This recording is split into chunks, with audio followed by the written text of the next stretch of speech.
नमस्कार दोस्तों, स्वागत है आप सभी का गोपाल सिंह जी के यूट्यूब चैनल पे। आज हम पढ़ेंगे राजस्थान के रीति रिवाजों का अंतिम दौर, जिसमें दो टॉपिक हम साथ में पढ़ने वाले हैं। एक पढ़ेंगे मृत्यु से संबंधित रीति रिवाज और साथ में पढ़ेंगे अन्य रीति रिवाज जो 2 4 5 7 गिने चुने हैं। तो बात करते हैं मृत्यु से संबंधित रीति रिवाज। जब किसी व्यक्ति की मृत्यु हो जाया करती थी और मृत्यु होने के पश्चात उसके परिवार के द्वारा कौन कौन से रीति रिवाज संपन्न करवाए जाते हैं, उन सभी रीति रिवाजों के बारे में हम बड़े ही गहनता के साथ में चर्चा करने वाले हैं। तो आइए आप लोगों के साथ में आज हम पढ़ते हैं राजस्थान के मृत्यु से संबंधित रीति रिवाज और अन्य रीति रिवाजों के बारे में। तो हेडिंग डालते हैं मृत्यु से संबंधित रीति रिवाज व अन्य रीति रिवाज। मृत्यु से संबंधित रीति रिवाज और इसी के साथ में पढ़ेंगे अन्य रीति रिवाज। अन्य रीति रिवाज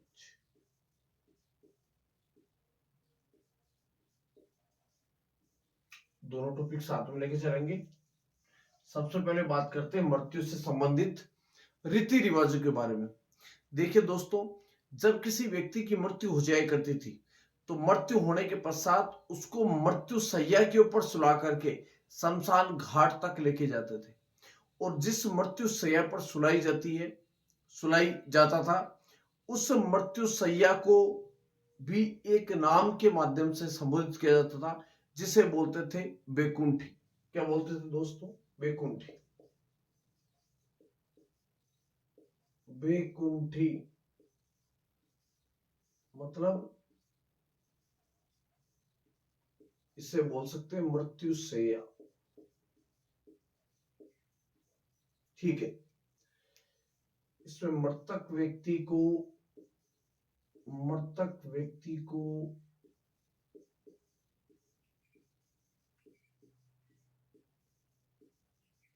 शमशान घाट तक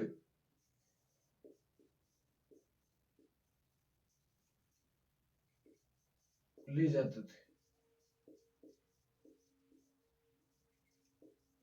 किस पर? मृत्यु शैया पर, जिसे क्या बोलते हैं? बैकुंठी। अब देखो, जिस व्यक्ति की मृत्यु हो जाती, उस व्यक्ति को इसी बैकुंठी में सुला करके शमशान घाट तक लेके जाते थे, जिसको क्या बोलते थे?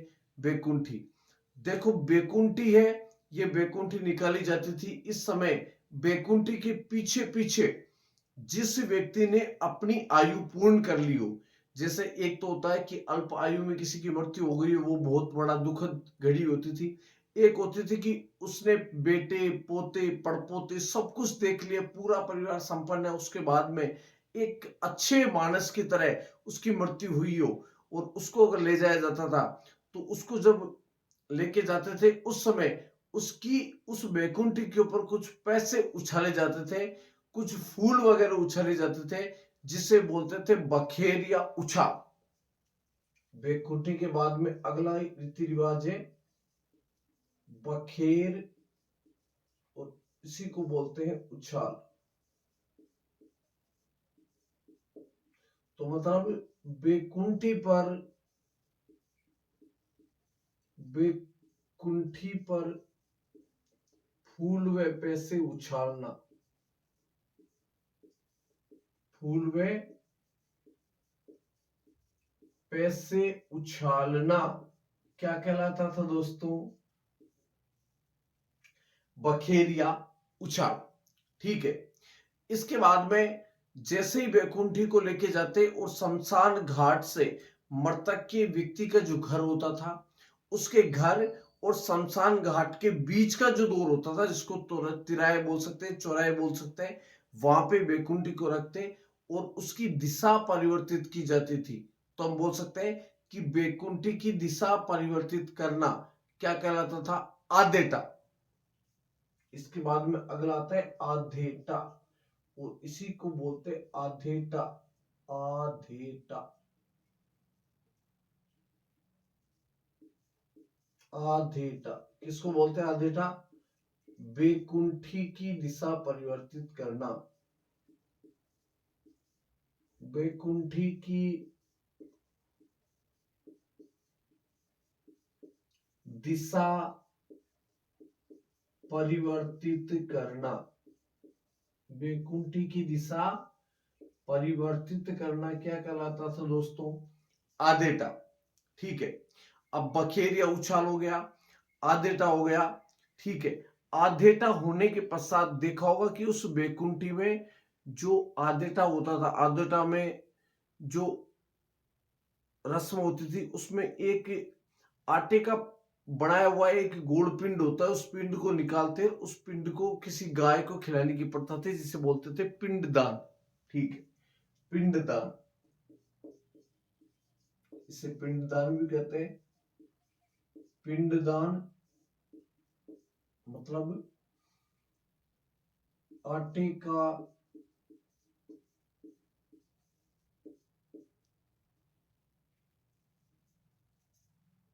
या आटे का एक गोल पिंड होता था, तो आटे के गोल पिंड को या आटे के पिंड को गाय को खिलाना।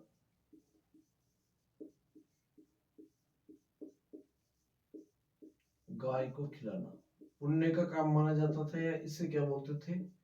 पिंडदानी। यहीं से होता था, जो पिंड होता था उसको निकाल के किसी गाय वगैरह को खिला दिया जाता था।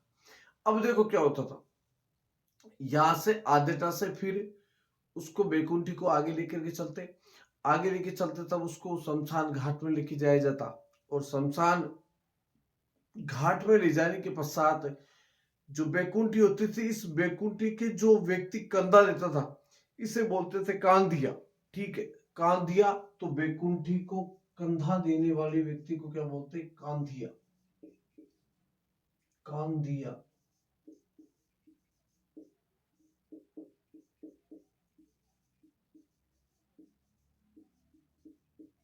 बैकुंठी को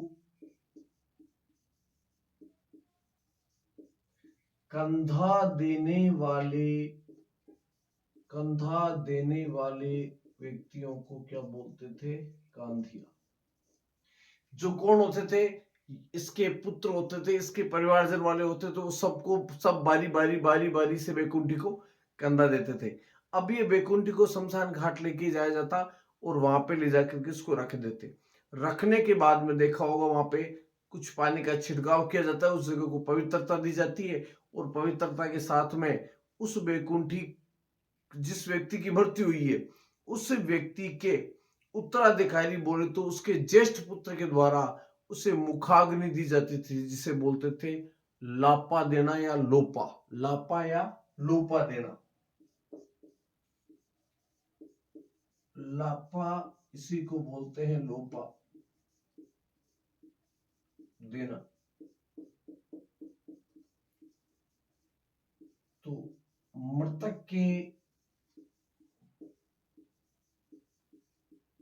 ज्येष्ठ पुत्र द्वारा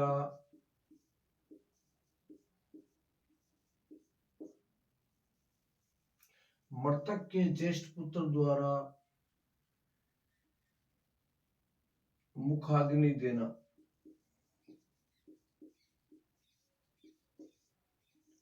मुखाग्नि देना जिसे क्या बोलते थे? लापा देना। और इसी को क्या बोलते हैं? लोपा देना। एक बार वापस से समझा रहा हूं दोस्तों, ध्यान से समझ रहे हैं। सबसे पहला, जिस व्यक्ति की मृत्यु हो जाती और उसको जिस मृत्यु शैया के ऊपर सुला करके शमशान घाट तक लेके जाते थे, इसे बोलते थे बैकुंठी। इसके बाद में आता है बखेरिया उछाल। बैकुंठी के ऊपर जो भी फूल व पैसे उछाले जाते हैं, इस रस्म को बोलते हैं बखेरिया उछाल। इसके बाद में आता है आधेटा। बैकुंठी की आधे मतलब घर से और शमशान घाट दोनों के बीच की दूरी तय करने के बीच में उस बैकुंठी की दिशा परिवर्तित की जाती थी, जिसे बोलते हैं आधेटा। आगे आने वाले पीछे, पीछे वाले आगे चले जाते थे, ऐसा रीति रिवाज था। इसके बाद में पिंडदान, उसी बैकुंठी में एक आटे का पिंड होता था, उसको निकाल करके किसी गाय को खिलाया जाता था, इसे बोलते हैं पिंडदान। कांदिया, जो बैकुंठी के कंधा देता है, इस व्यक्ति को क्या बोलते हैं? कांदिया। शमशान घाट ले जाने के पश्चात मृतक के ज्येष्ठ पुत्र के द्वारा उसकी जो पार्थिव शरीर था उसको मुखाग्नि देना क्या कहलाता था? लापा देना या लोपा देना। यहां तक आपके समझ में आ गया होगा। जल्दी से इसका स्क्रीनशॉट ले लो, इसके बाद में बढ़ते हैं आगे की ओर। जी हाँ दोस्तों, जल्दी से स्क्रीनशॉट लो, इसके बाद में बढ़ते हैं आगे की ओर। जल्दी से जल्दी लो, जल्दी से, टाइम नहीं लगाना।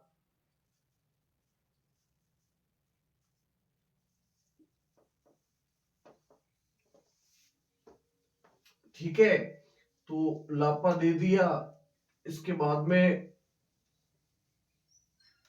अगला जो रीति रिवाज है इसी का, उसको बढ़ते हैं।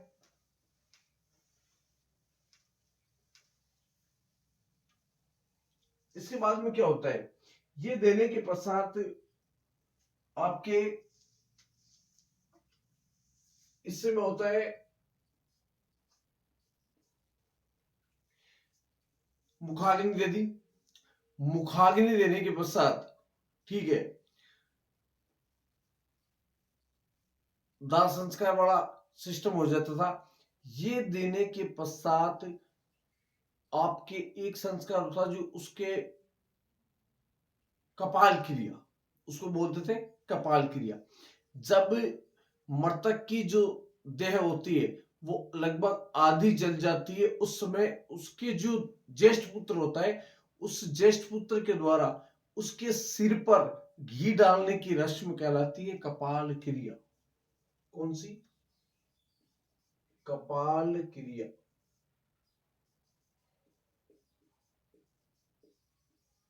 बोले तो मृतक के ज्येष्ठ पुत्र द्वारा, मृतक के ज्येष्ठ पुत्र द्वारा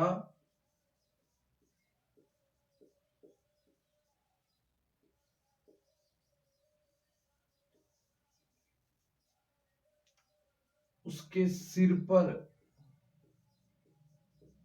उसके सिर में घी डालने की प्रथा, उसके सिर में घी डालना, ठीक है, इसे कहते हैं कपाल क्रिया। तो मुखाग्नि दे दी जब आधे से ज्यादा मृतक की देह जल जाती थी। इसके बाद में जो संपन्न किया जाता था वो की जाती थी कपाल क्रिया। और जब संपूर्ण उसकी जो पार्थिव देह होती थी वो जल जाती थी, उसको बोलते हैं दाह संस्कार। ठीक है, ये दाह संस्कार के बारे में आप जानते हो। इसके बाद में आती है सांतरवाड़ा।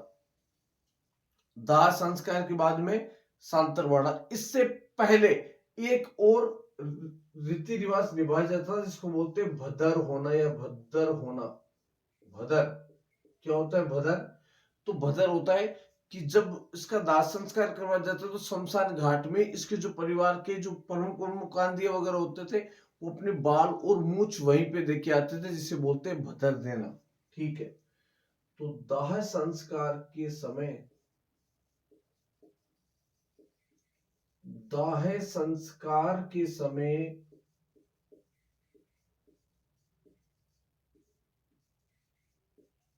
मृतक के परिवार द्वारा बाल देना, परिवार द्वारा बाल देना क्या कहलाता था? भद्दर होना या भद्दर। ठीक है, अब बाल दे दिए। बाल देने के पश्चात फिर वो लोग क्या करते?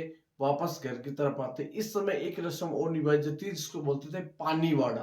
पानीवाड़ा, ध्यान रखना दोस्तों, पानीवाड़ा, पानीवाड़ा।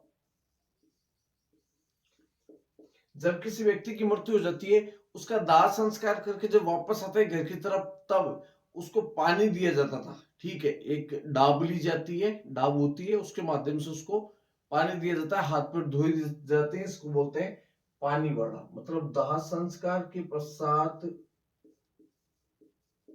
दाह संस्कार के पश्चात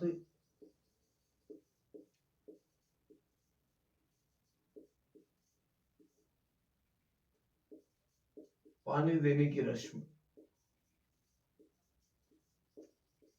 पानी देने की रस्म। हाथ मुंह धोते और उस मृतक को के नाम का पानी अर्पित कर दिया जाता था, जल को अर्पित कर दिया जाता था उसकी मोक्ष की कामना के लिए और उसकी पार्थिवता के लिए, उसके परिवार को कुशल मंगलता के लिए। इसके बाद में अगला आता है सांतरवाड़ा। सांतरवाड़ा, ये पानीवाड़ा देने के पश्चात अगली रस्म होती थी सांतरवाड़ा। पानीवाड़ा देने के पश्चात जो भी रिश्तेदार, जो भी उनके मिलने वाले होते थे, जो भी परिवारजन होते थे, जो दाह संस्कार में गए थे उसके साथ में, तो दाह संस्कार में जाने के पश्चात सभी लोग एकत्रित होकर के मृतक के घर पे आते हैं और मृतक परिवार को सांत्वना देते हैं। मतलब दाह संस्कार के पश्चात मृतक परिवार को सांत्वना देना।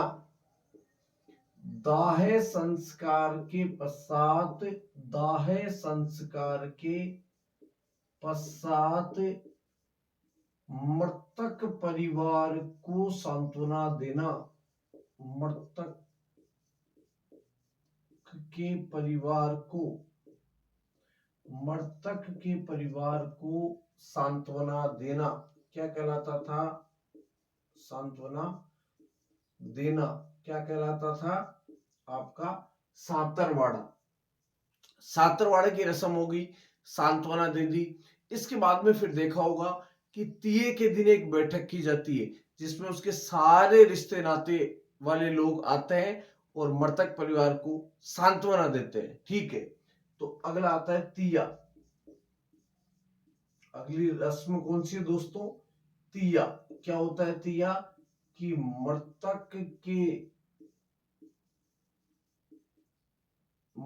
के घर तीसरे दिन, मृतक के घर तीसरे दिन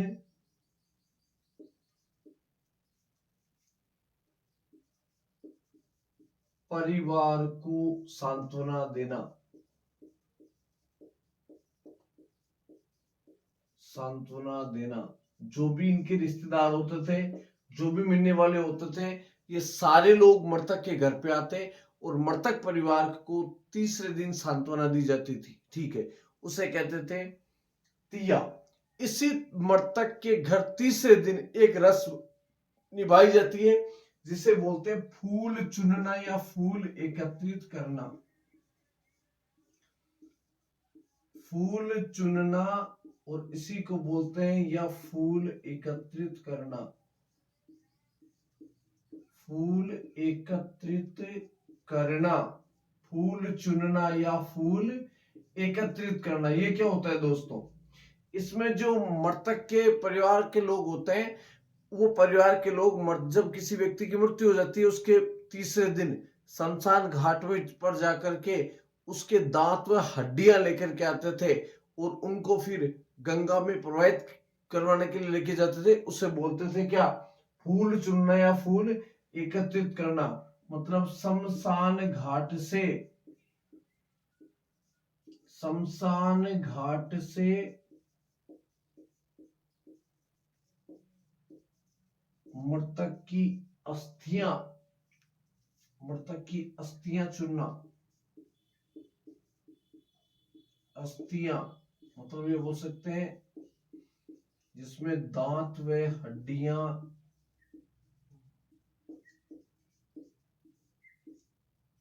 लाना।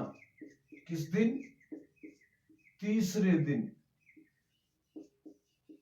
मृत्यु के तीसरे दिन। इसे क्या बोलते हैं? फूल चुनना या फूल एकत्रित करना।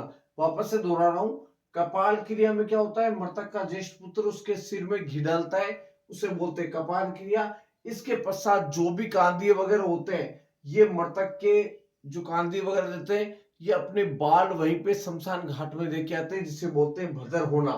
फिर अगली रस्म होती है पानीवाड़ा। जितने भी लोग दाह संस्कार में जाते हैं वो सारे लोग उसको पानी अर्पित, जल अर्पित करके आते हैं उसके नाम को, उसे बोलते हैं पानीवाड़ा। ये सब कुछ करने के पश्चात सारे लोग मिलकर के मृतक के घर आते हैं और मृतक परिवार को सांत्वना देते हैं, जिसे बोलते हैं सांतरवाड़ा। फिर इसी दिन तय की जाती है कि बैठक कब की रखी जाती है। एक शोक संदेश होता है, तो तिया की बैठक के दिन जितने भी परिवारजन होते हैं, जितने भी रिश्तेदारी के लोग होते हैं, वो उनके घर आते हैं, मृतक के घर, और मृतक परिवार को सांत्वना दी जाती है। और इसके बाद में होता है फूल चुनना या फूल एकत्रित करना। तो तीसरे दिन शमशान घाट जाकर के उसके दांत, उसके हड्डियां वगैरह लेके आते हैं, उसको बोलते हैं फूल चुनना या फूल एकत्रित करना। यहां तक आपको समझ में आया होगा। इसका स्क्रीनशॉट लो। इसके बाद में बढ़ते हैं दोस्तों आगे की ओर। जल्दी से इसका स्क्रीनशॉट ले लो। इसके बाद में बढ़ते हैं आगे की ओर। जल्दी से जल्दी लो, जल्दी से जल्दी, टाइम नहीं लगना है, ठीक है।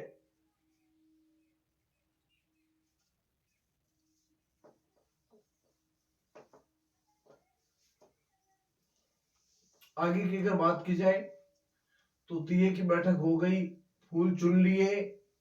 इसके बाद में बढ़ते हैं आगे। अब आगे की अगर रस्म की बात की जाए तो तीसरे दिन की रस्म के बाद में अगला दिन होता है, उसे कहते हैं गंगा जली, ठीक है। गंगा जली में क्या होता है कि इसकी अस्थियां गंगा में विसर्जन की जाती है, ठीक है। और इसके बाद में गंगा जली में अस्थियां विसर्जित की जाती है। गंगा जली, इसका ज्येष्ठ पुत्र होता है, गंगा में अस्थियां विसर्जित करके आता है। गंगा जली, ठीक है। ये आप जानते हो, गंगा जली मतलब गंगा में अस्थियां विसर्जित करना। गंगा में अस्थियां विसर्जित करना।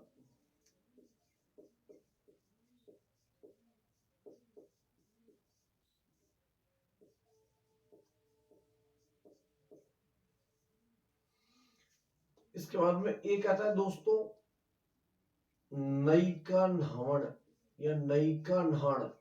नई का नहान 90 दिन किया जाती है ये रस्म। मृतक के 90 दिन क्या होता है, उसके जितने भी रिश्तेदार वगैरह होते हैं, सारे लोग उनके घर पे आते हैं और स्नान वगैरह करते हैं। घर की पवित्रता ली जाती है और इस दिन बाल वगैरह दिए जाते हैं, दाढ़ी वगैरह दी जाती है, जिसे बोलते हैं नई का नहान। इसके बाद में आता है दोवनिया। अगला कौन सा आता है, दोवनिया। दोवनिया मृतक के 12वें दिन होता है। मृतक के घर 12वें दिन क्या होता है, घर की शुद्धि की जाती है। घर की शुद्धि की जाती है, घर को धोया जाता है, पानी के नए पानी के मटके रखे जाते हैं, नए मटके, पानी के मटके परिवर्तित किए जाते हैं। जितने पुराने होते हैं वो पुराने मटके परिवर्तित कर दिए जाते हैं। और ये कब होता है, दोवनिया 12वें दिन। और इसी 12वें दिन, दोवनिया का दिन हो गया, 12वां दिन हो गया, इसी दिन पे आपके मृतक के घर पे हरि कीर्तन वगैरह करवाया जाता है, उसकी मृतक की आत्मा की शांति के लिए। इसके बाद में इसी दिन होता है, 12वें दिन होता है आपका मोसर। क्या होता है, मोसर। 12वें दिन दिया जाने वाला भोज।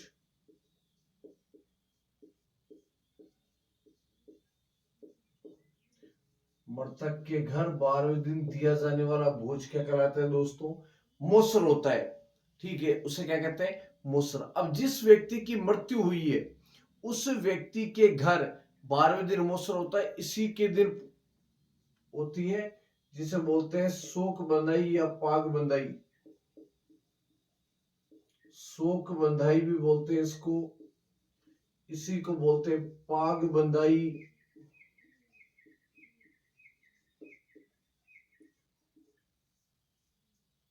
ठीक है। और इस दिन क्या होता है कि मृतक के ज्येष्ठ पुत्र को उत्तराधिकारी घोषित करना। मृतक के ज्येष्ठ पुत्र को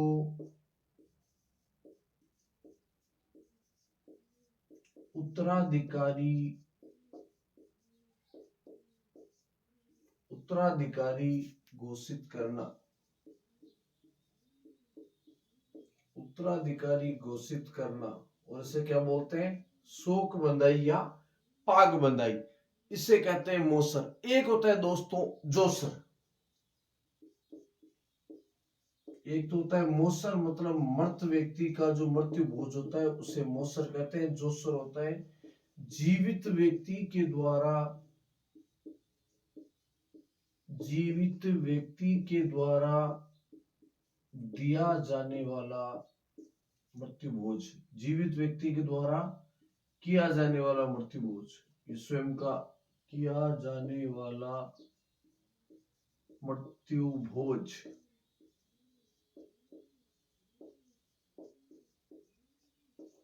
इसको क्या बोलते हैं दोस्तों? इसको बोलते हैं जोसर। मतलब जीवते जीवते देखिए कि मेरे को कौन कौन खा रहा है, मेरे को कौन कौन खा के खुश है, तो मोसर करना चाहिए, जोसर करना चाहिए। अच्छा होता है जोसरी करे, ताकि पता चले कौन कौन निकम्मे जीवने के लिए आएंगे, है ना। इसमें पता चल जाता है कि कौन कौन आने वाले हैं। मतलब किसी व्यक्ति की मृत्यु हो जाने के ऊपर जो भोज दिया जाता है उस भोज को तो बोलते हैं मोसर, और जीवित व्यक्ति के द्वारा जो भोज दिया जाता है उसे बोलते हैं जोसर। इसके बाद में फिर एक होता है छमाही, छह माही, मतलब 6 माह बाद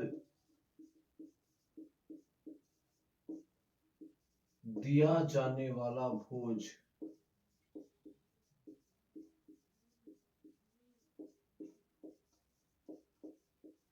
क्या कहलाती है?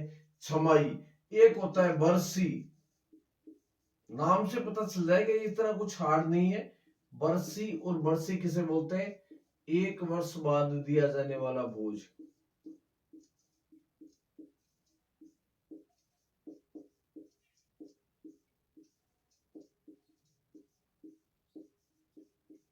दिया जाने वाला भोज क्या कहलाता है? बरसी।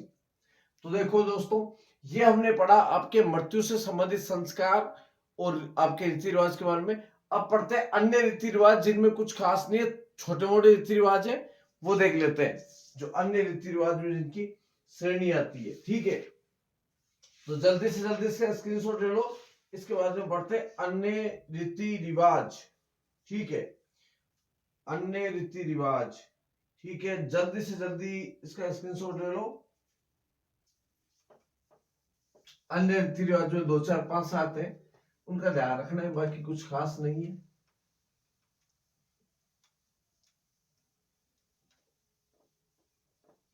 अन्य रीति रिवाज में जैसे एक तो आ गया आपका केसरिया, ठीक है, ये भी रीति रिवाज ही है। एक है आपका जोहर, ये भी रीति रिवाज ही है। तो जोहर तो क्या होता है दोस्तों? जोहर किसे कहते हैं? जोहर अपने पतिव्रत धर्म की रक्षा के लिए राजपूत रानियों का अग्निकुंड में प्रवेश करना, ठीक है, क्या कहलाता था? जोहर। आप सब लोग जानते हो, बस लिखेंगे नहीं, समझाता चलूंगा। एक होता है केसरिया करना, केसरिया करना, एक होता है केसरिया करना या केसरिया, ठीक है। केसरिया किसे कहते हैं? कि जब किसी भी शासक के शासनकाल में कोई आक्रमण होता और आक्रमण होने के पश्चात राजपूत वीरों को ऐसा लगता कि अब हम ये आक्रमण कर रहे हैं, इसमें अपनी या तो विजय, ठीक है, और या वीर गति, दोनों में से एक तय करनी है। या तो विजय होना है या वीर गति को प्राप्त होना है। यह सोच करके राजपूत शासकों के द्वारा सिर के ऊपर केसरिया बांध करके रणभूमि में प्रवेश कर जाना क्या कहलाता था? तो इसे कहते थे केसरिया करना।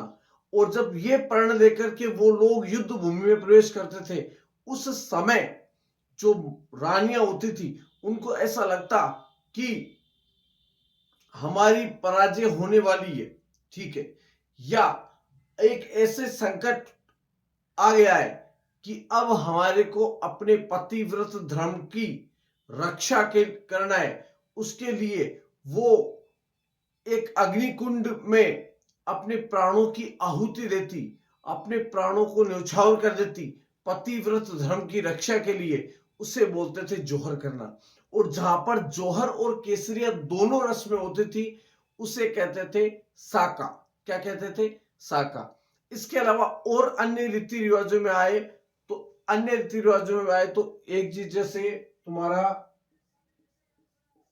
गृह प्रवेश, ये लो सा, ये भी एक अन्य रीति रिवाज में होता है। गृह प्रवेश, जब कोई व्यक्ति नया घर बनाता है और उसमें प्रवेश करता है तो उसे बोलते हैं गृह प्रवेश। और इसी के समय इसी को बोलते हैं नांगड़। नांगड़ पूछ लिया जाता है, रे गृह प्रवेश है, नांगड़ है, एक होती है ओक।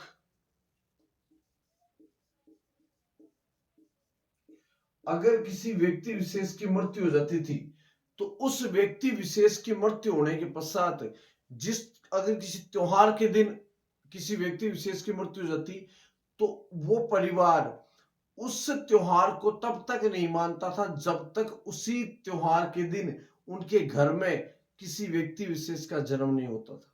मतलब अगर उनके जन्म नहीं होता तो वो उस त्योहार को नहीं मानते थे, जिसे बोलते थे ओक। ठीक है, तो ये आपके कुछ अन्य रीति रिवाज है। बाकी रीति रिवाजों की कमी नहीं है, बहुत से रीति रिवाज है। मैंने आपको महत्वपूर्ण रीति रिवाजों के बारे में बताया है। तो आज हमारे राजस्थान के रीति रिवाजों का ये अंतिम दौर आपको कैसा पसंद आया? लाइक कीजिए, शेयर कीजिए, वीडियो को ज्यादा से ज्यादा सब्सक्राइब करना है। इसी के साथ में जय हिंद, जय भारत।